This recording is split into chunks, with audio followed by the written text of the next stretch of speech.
Pride and Prejudice by Jane Austen. Chapter 26. Mrs. Gardner's caution to Elizabeth was punctually and kindly given on the first favorable opportunity of speaking to her alone. After honestly telling her what she thought, she thus went on. "You are too sensible a girl, Lizzie, to fall in love merely because you are warned against it, and therefore I am not afraid of speaking openly. Seriously, I would have you be on your guard. Do not involve yourself, or endeavour to involve him, in any affection which the want of fortune would make so very imprudent. I have nothing to say against him. He is a most interesting young man, and if he had the fortune he ought to have, I should think you could not do better. But as it is, you must not let your fancy run away with you. You have sense, and we all expect you to use it. Your father would depend on your resolution and good conduct, I am sure. You must not disappoint your father." "My dear aunt, this is being serious indeed." "Yes, and I hope to engage you to be serious likewise. Well then, you need not be under any alarm. I will take care of myself, and of Mr. Wickham too. He shall not be in love with me if I can prevent it." "Elizabeth, you are not serious now." "I beg your pardon. I will try again. At present I am not in love with Mr. Wickham. No, certainly am not. But he is beyond all comparison the most agreeable man I ever saw, and if he becomes really attached to me, I believe it will be better that he should not. I see the imprudence of it. Oh, that abominable Darcy! My father's opinion of me does me the greatest honour, and I should be miserable to forfeit it. My father, however, is partial to Mr. Wickham. In short, my dear aunt, I should be very sorry to be the means of making any of you unhappy, but since we see every day that where there is affection, young people are seldom withheld by immediate want of fortune from entering into engagements with each other, how can I promise to be wiser than so many of my fellow creatures if I am tempted, or how am I even to know that it would be wisdom to resist? All that I can promise you, therefore, is not to be in a hurry. I will not be in a hurry to believe myself his first object. When I am in company with him, I will not be wishing. In short, I will do my best." "Perhaps it will be as well. If you discourage his coming here so very often, at least you should not remind your mother of inviting him." "As I did the other day," said Elizabeth with a conscious smile. "Very true. It will be wise in me to refrain from that. But do not imagine that he is always here so often.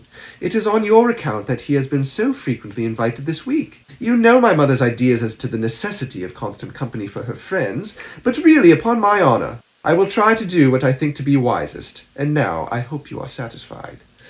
Her aunt assured her that she was, and Elizabeth having thanked her for the kindness of her hints, they departed. A wonderful instance of advice being given on such a point without being resented.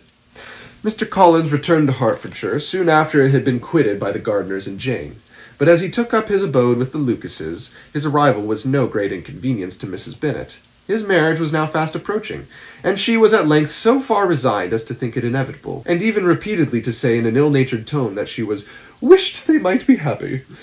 Thursday was to be the wedding day, and on Wednesday Miss Lucas paid her farewell visit, and when she rose to take leave, Elizabeth, ashamed of her mother's ungracious and reluctant good wishes, and sincerely affected herself, accompanied her out of the room. As they went downstairs together, Charlotte said, "I shall depend on hearing from you very often, Eliza." "That you certainly shall." "And I have another favour to ask. Will you come and see me?" "We shall often meet, I hope, in Hertfordshire." "I am not likely to leave Kent for some time. Promise me, therefore, to come to Hunsford." Elizabeth could not refuse, though she foresaw little pleasure in the visit. "My father and Maria are to come to me in March," added Charlotte, "and I hope you will consent to be of the party. Indeed, Eliza, you will be as welcome to me as either of them." The wedding took place, the bride and bridegroom set off for Kent from the church door, and everybody had as much to say or to hear on the subject as usual. Elizabeth soon heard from her friend, and their correspondence was as regular and frequent as it had ever been. That it should be equally unreserved was impossible. Elizabeth could never address her without feeling that all the comfort of intimacy was over, and, though determined not to slacken as a correspondent, it was for the sake of what had been rather than what was. Charlotte's first letters were received with a good deal of eagerness. There could not but be curiosity to know how she would speak of her new home, how she would like Lady Catherine, and how happy she would dare pronounce herself to be. Though when the letters were read, Elizabeth felt that Charlotte expressed herself on every point exactly as she might have foreseen. She wrote cheerfully, seemed surrounded with comforts, and mentioned nothing which she could not praise. The house, furniture, neighbourhood, and roads were all to her taste, and Lady Catherine's behaviour was most friendly and obliging. It was Mr. Collins's picture of Hunsford and Rosings rationally softened, and Elizabeth perceived that she must wait for her own visit there to know the rest. Jane had already written a few lines to her sister to announce their safe arrival in London, and when she wrote again, Elizabeth hoped it would be in her power to say something of the Bingleys. Her impatience for this second letter was as well rewarded as impatience generally is. Jane had been a week in town, without either seeing or hearing from Caroline. She accounted for it, however, by supposing that her last letter to her friend from Longbourn had by some accident been lost. "My aunt," she continued, "is going tomorrow into that part of town, and I shall take the opportunity of calling in Grosvenor Street." She wrote again when the visit was paid and she had seen Miss Bingley. "I did not think Caroline in spirits," were her words, "but she was very glad to see me, and reproached me for giving her no notice of my coming to London. I was right, therefore. My last letter had never reached her. I inquired after their brother, of course.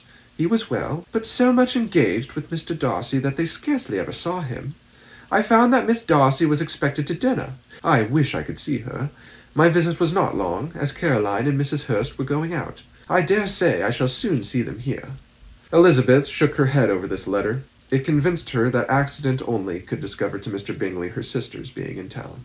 4 weeks passed away, and Jane saw nothing of him. She endeavoured to persuade herself that she did not regret it, but she could no longer be blind to Miss Bingley's inattention. After waiting at home every morning for a fortnight, and inventing every evening a fresh excuse for her, the visitor did at last appear. But the shortness of her stay, and yet more the alteration of her manner, would allow Jane to deceive herself no longer. The letter which she wrote on this occasion to her sister will prove what she felt. "My dearest Lizzie will, I am sure, be incapable of triumphing in her better judgment at my expense, when I confess myself to have been entirely deceived in Miss Bingley's regard for me. But, my dear sister, though the event has proved you right, do not think me obstinate if I still assert that, considering what her behaviour was, my confidence was as natural as your suspicion. I do not at all comprehend her reason for wishing to be intimate with me, but if the same circumstances were to happen again, I am sure I should be deceived again. Caroline did not return my visit till yesterday, and not a note, not a line, did I receive in the meantime. When she did come, it was very evident that she had no pleasure in it. She made a slight informal apology for not calling before, said not a word of wishing to see me again, and was in every respect so altered a creature that when she went away I was perfectly resolved to continue the acquaintance no longer. I pity, though I cannot help blaming her. She was very wrong in singling me out as she did. I can safely say that every advance to intimacy began on her side, but I pity her because she must feel that she has been acting wrong, and because I am very sure that anxiety for her brother is the cause of it. I need not explain myself farther, and though we know this anxiety to be quite needless, yet if she feels it, it will easily account for her behaviour to me, and so deservedly dear as he is to his sister, whatever anxiety she may feel on his behalf is natural and amiable. I cannot but wonder, however, at her having any such fears now, because if he had at all cared about me, we must have met long, long ago. He knows of my being in town, I am certain, from something she said herself, and yet it should seem by her manner of talking as if she wanted to persuade herself that he is really partial to Miss Darcy. I cannot understand it. If he were not afraid of judging harshly, I should be almost tempted to say that there is a strong appearance of duplicity in all this. But I will endeavour to banish every painful thought, and think only of what will make me happy. Your affection, and the invariable kindness of my dear uncle and aunt. Let me hear from you very soon. Miss Bingley said something of his never returning to Netherfield again, of giving up the house, but not with any certainty. We had better not mention it. I am extremely glad that you have such pleasant accounts from our friends at Hunsford. Pray go to see them with Sir William and Maria. I am sure you will be very comfortable there. Yours, etc. This letter gave Elizabeth some pain, but her spirits returned as she considered that Jane would no longer be duped, by the sister at least. All expectation from the brother was now absolutely over. She would not even wish for any renewal of his attentions. His character sunk on every review of it, and as a punishment for him, as well as a possible advantage to Jane, she seriously hoped he might really soon marry Mr. Darcy's sister, as, by Wickham's account, she would make him abundantly regret what he had thrown away. Mrs. Gardner, about this time, reminded Elizabeth of her promise concerning that gentleman, and required information, and Elizabeth had such to send as might rather give contentment to her aunt than to herself. His apparent partiality had subsided, his attentions were over, he was the admirer of someone else. Elizabeth was watchful enough to see it all, but she could see it and write of it without material pain. Her heart had been slightly touched, and her vanity was satisfied with believing that she would have been his only choice had fortune permitted it. The sudden acquisition of £10,000 was the most remarkable charm of the young lady to whom he was now rendering himself agreeable. But Elizabeth, less clear-sighted perhaps in his case than in Charlotte's, did not quarrel with him for his wish of independence. Nothing, on the contrary, could be more natural, and while able to suppose that it cost him a few struggles to relinquish her, she was ready to allow it a wise and desirable measure for both, and could very sincerely wish him happy. All this was acknowledged to Mrs. Gardner, and after relating the circumstances, she thus went on. "I am now convinced, my dear aunt, that I have never been much in love. For had I really experienced that pure and elevating passion, I should at present detest his very name, and wish him all manner of evil. But my feelings are not only cordial towards him, they are even impartial towards Miss King. I cannot find out that I hate her at all, or that I am in the least unwilling to think her a very good sort of girl. There can be no love in all this. My watchfulness has been effectual, and though I should certainly be a more interesting object to all my acquaintance were I distractedly in love with him, I cannot say that I regret my comparative insignificance. Importance may sometimes be purchased too dearly. Kitty and Lydia take his defection much more to heart than I do. They are young in the ways of the world, and not yet open to the mortifying conviction that handsome young men must have something to live on as well as the plain." End of chapter 26.